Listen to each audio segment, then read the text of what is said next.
Режисер, сценарист, продуцент. Вечерашниот гостин има реализирано 10 филмови и серии. Пилот, македонски приказни, Последниот македонски пророк, Срекна нова 1903, Бела ноќ, Вистинска љубов, Болка во душата, Ругање со Христос, Кинољубов, Бистра вода и најновиот Утре наутро. Повод за вечерашното гостување на Јани Бојаджи е промоцијата на неговата книга идната недела Гледна точка. Добре дојдовте во емисијата. Добро вечер, благодарам. Бојаджи, низ објективот, што пред се сакате да доловите? Па, во принцип, општо гледано, секој автор има своја тема. Животна тема, која ја стекнал низ раѓање, воспитување, образование и низ некаква животна прагма. Во тој смисол, низ објективот сакам да ја раскажам својата приказна. За животот, за луѓето, за нештата, за состојбите околу мене. Воопшто за сите оние нешта кои на еден или друг начин доаѓаат до мене, минуваат низ мене и низ мојот емоционален и рационален орган и кај мене поттикнуваат некакви пориви да ги раскажам како приказни. Така да во принцип низ објективот на камерата и низ објективот на животот сакам да ги раскажам моите животни приказни. Во 300 речиси страници во книгата Гледна точка содржани се статии за филмот, за уметноста на режијата, објавени во научни списанија во странство. Која е тајната на успехот на еден филм? Многу веројатно е дека нема тајна, затоа што во историјата на филмот се случувало и проекти за кои однапред прогнозите биле дека станува збор за големо дело, тоа да не биде така.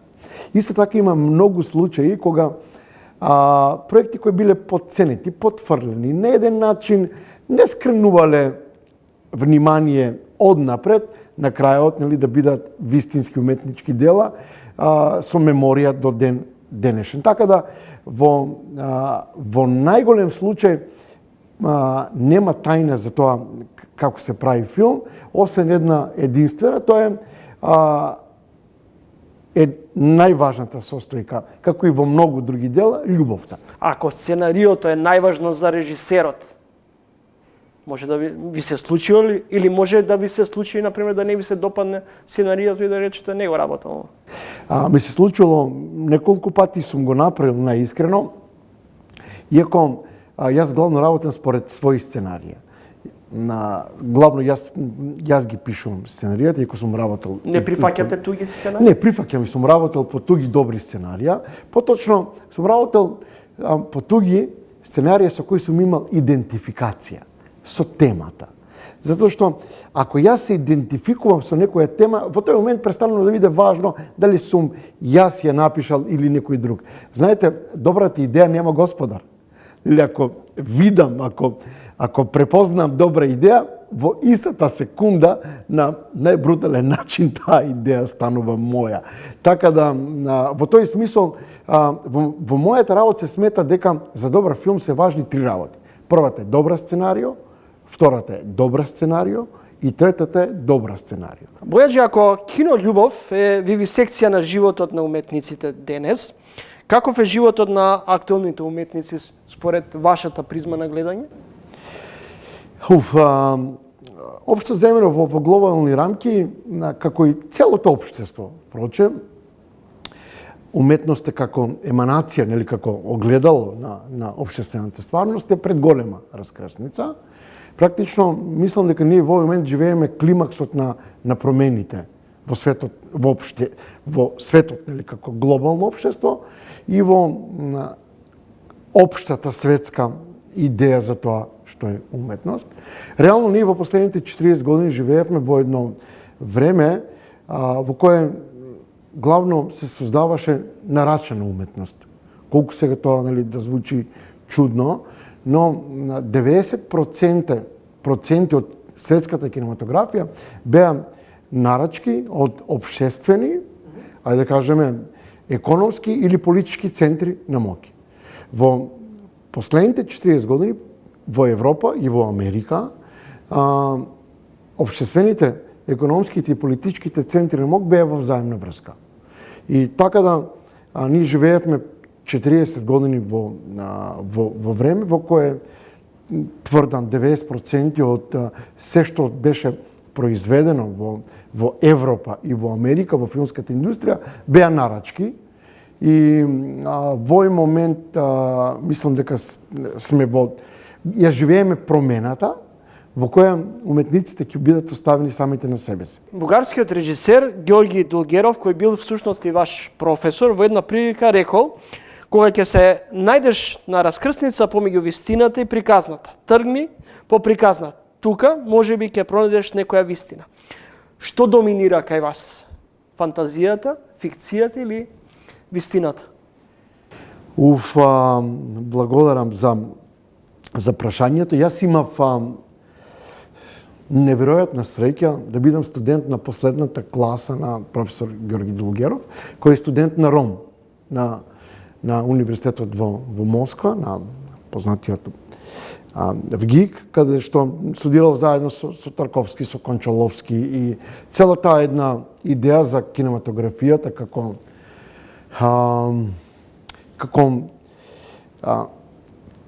како симбиоза на живиот живот и на фантазијата, професор Дулгеров го пренесе врз нас, врз мене посебно, затоа што јас и тој потекнуваме од ист крај, од Егејска Македонија, и можеби се препознавме себе си и како луѓе, и како да кажам, и како сензибилитет.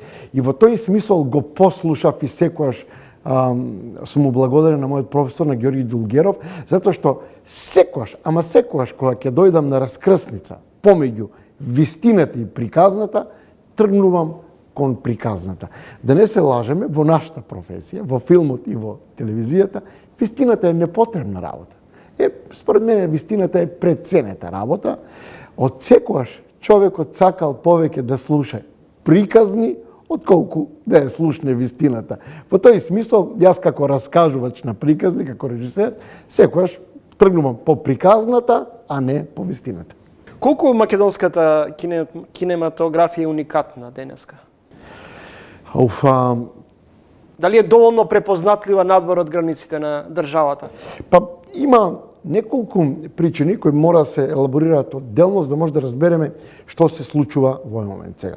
Македонска кинематографија од првата секунда кога е настаната, од првиот кадар на браќата Манаки, е нешто што е оригинално, уникално и функционално. Посебно оригинално. Во времето кога ние живеевме заедно во просторот наречен поранешна Југославија, македонска кинематографија беше нешто што е идеја самата за себе си и беше препознатлива како нешто многу оригинално, многу уникално. Од Трајче Попов, Бранко Гапо, преку Кирил Ценевски, Столе Попов и Милчо Манчевски. Ако погледнеме реално, сите тие автори кои сега ги набројав, се додадени едни на други. Сите заедно пијат од еден извор. Тоа е Македонија, како идеја за светот, македонската култура, традиција, фолклор, обичаи. Сите филмови, погледнете ги, најважните македонски филмски остварувања. Од Црно семе, преку Црвениот коњ, до Тетовирање, Before the Rain на Милчо Манчевски, до Време води на Бранко Гапо. На што почиваат тие? На Македонија како идеја, на традиција, култура, фолклор, ритуали. Таа кинематографија која беше оригинална и препознатлива, врв на таа препознатливост се делата на Столе Попов и Милчо Манчевски, така ли? Повеќе не постои, затоа што во последните 20 години Македонија, како дел од европската идеја за кинематографија, влезе во водата на нарачки.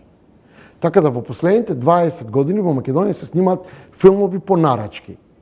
Тоа се нарачки конструирани врз идеолошки премиси на Европската Унија, преку нејзините инструменти за финансирање на кинематографија, Еуримаш, медија програмата и националните агенции и филмски фондови. Во однос на афирмацијата, како нашите остварувања да дојдат до поширокиот аудиториум? Па, сега, јас мислам дека ние,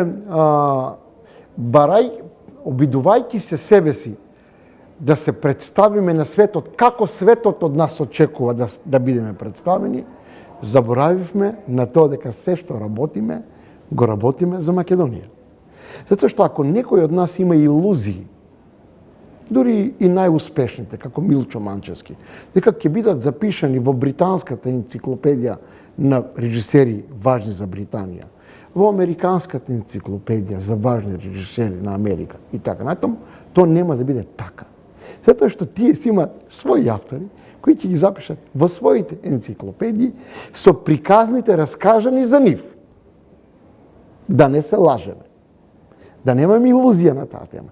Сите оние што мислат дека сега ќе снимат филм кој ќе им се допадне на 20 луѓе кои се влијателни во светот на филмот, на некој фестивал во Берлин, Венеција, Париз, Торонто, и да не ги броим и така натаму, треба бидат свесни дека идентификацијата со нивните приказни, со нивните филмови ќе заврши кај тие 20 луѓе. Па така еве дури сега и вас кои сте пристојно информиран и образован човек, ако ве прашам за 10 македонски филмови во овој момент кои се снимани во последните 10 години, едва дали ќе може да се сетите за 2-3 наслови, да бидеме реални, така ли? А ако ви кажам дека се реализирани 200 филмски проекти во последните 20 години, до каков заклучок вие може да дојдете?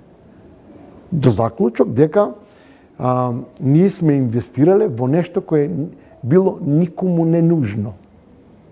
И според мене, она што треба да го направиме е да се вратиме на самите себе си.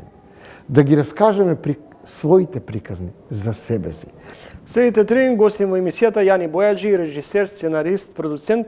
Господине Бојаджи, имав можност да го гледам, да бидам на златната премиера 30 години пред дождот и после прикажувањето печатокот ми е дека и по 3 децении не сме мрднати на општествено-политички план.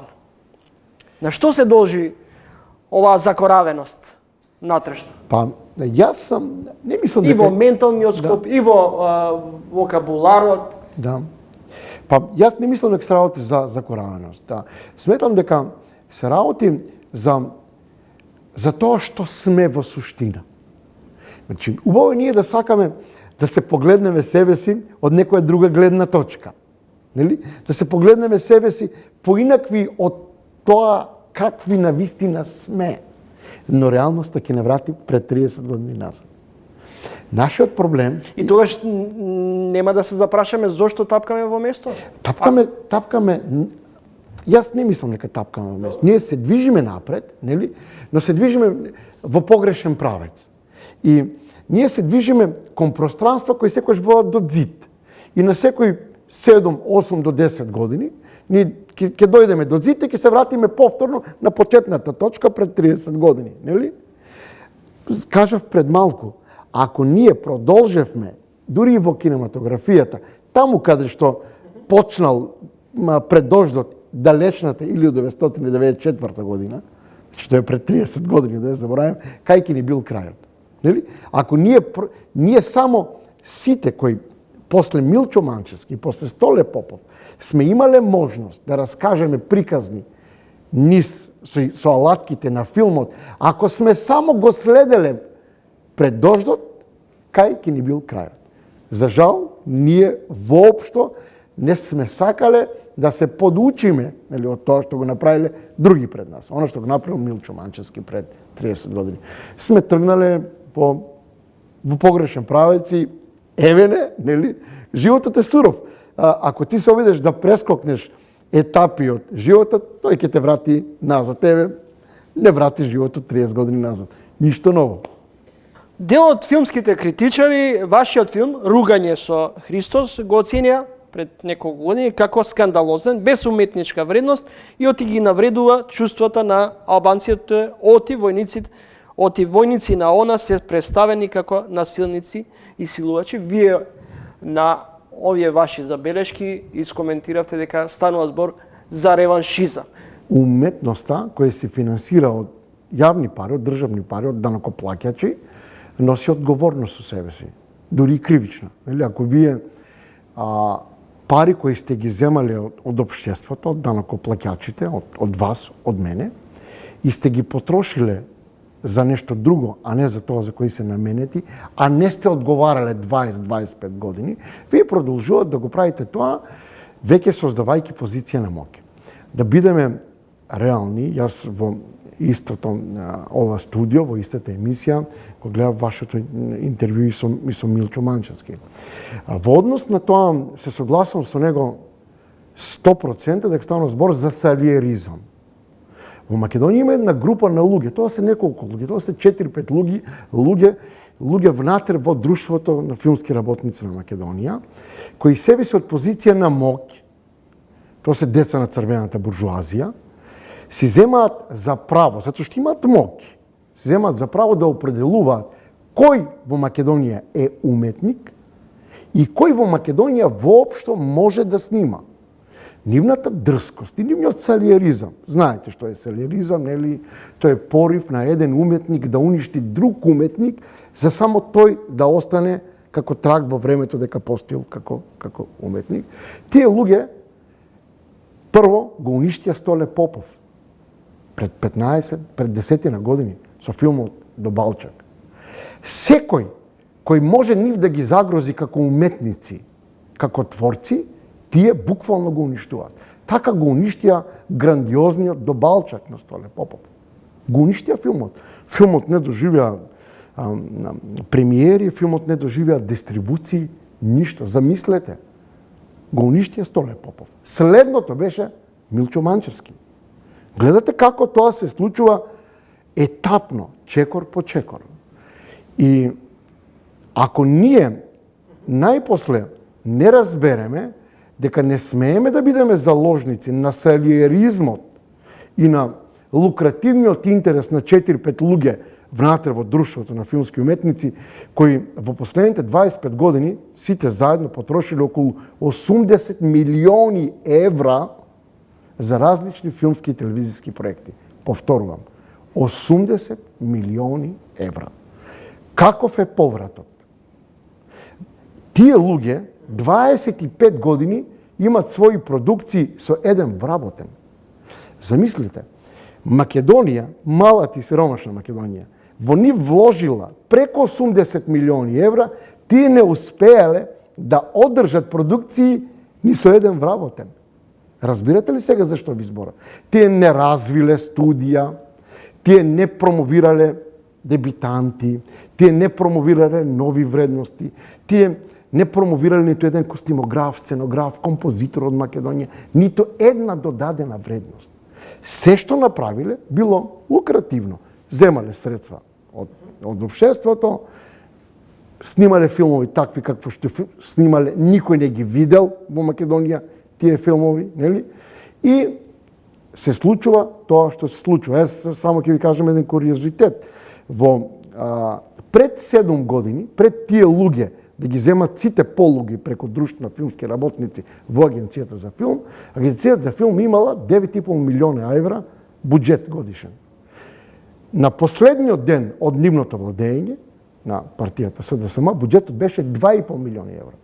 Значи, тие луѓе кои се блиски и некои од нив си и нивни родители, тие се сами членови на партијата СДСМ, замислете, не успеале ни нивната влада да ја убедат дека има потреба да се финансира кинематографијата. Па така, од 9,5 милиони евра, кои ги наследиле од владата на ВМРО ДПМН, тие буџетот го симнале на 2,5 милиони евра. И во овој момент ние имаме 2,5 милиони евра годишен буџет во Агенцијата за филм.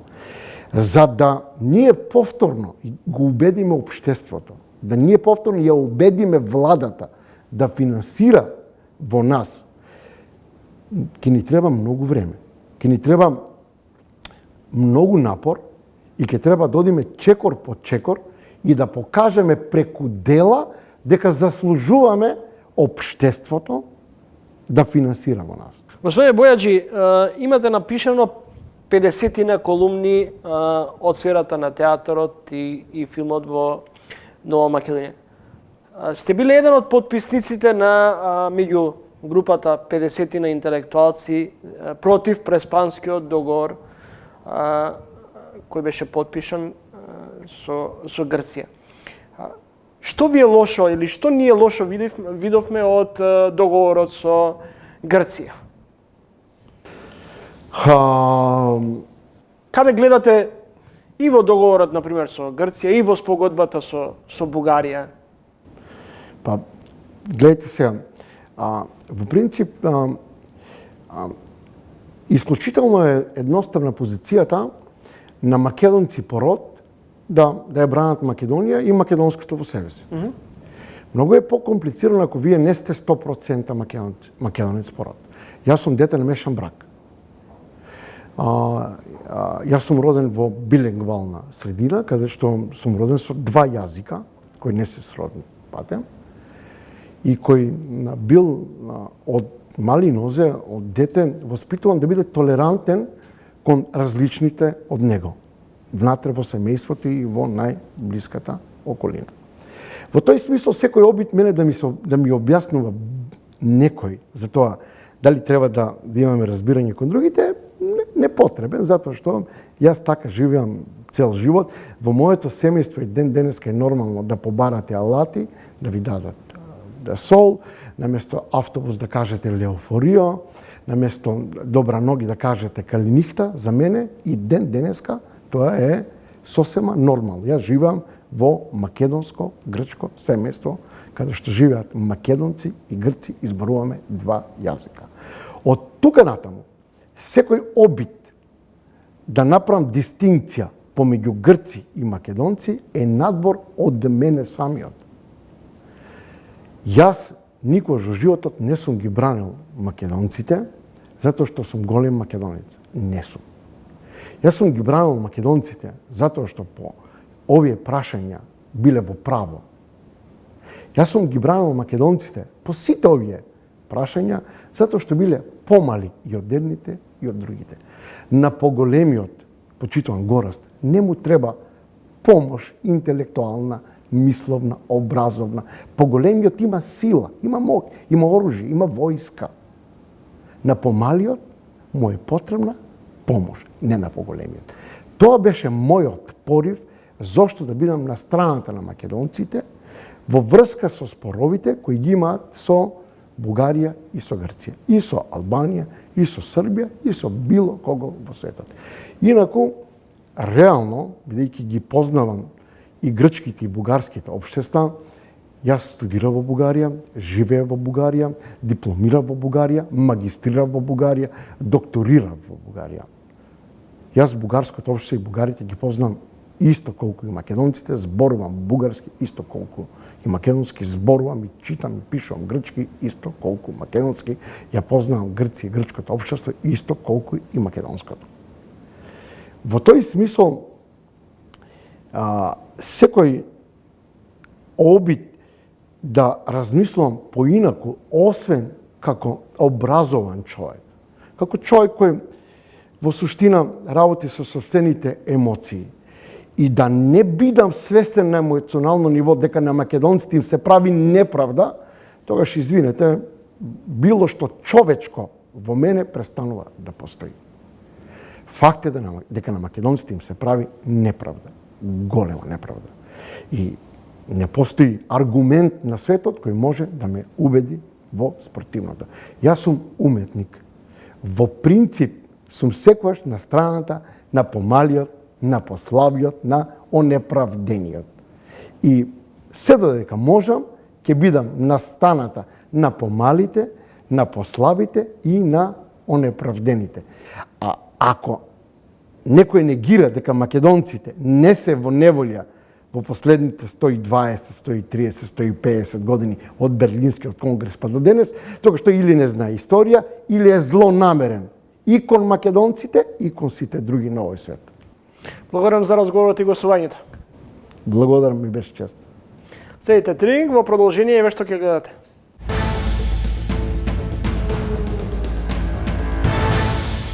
Нема сите професии да исчезнат. Пред се ќе останат оние професии каде што е многу по-значаен уделот на тој меѓучовечки однос.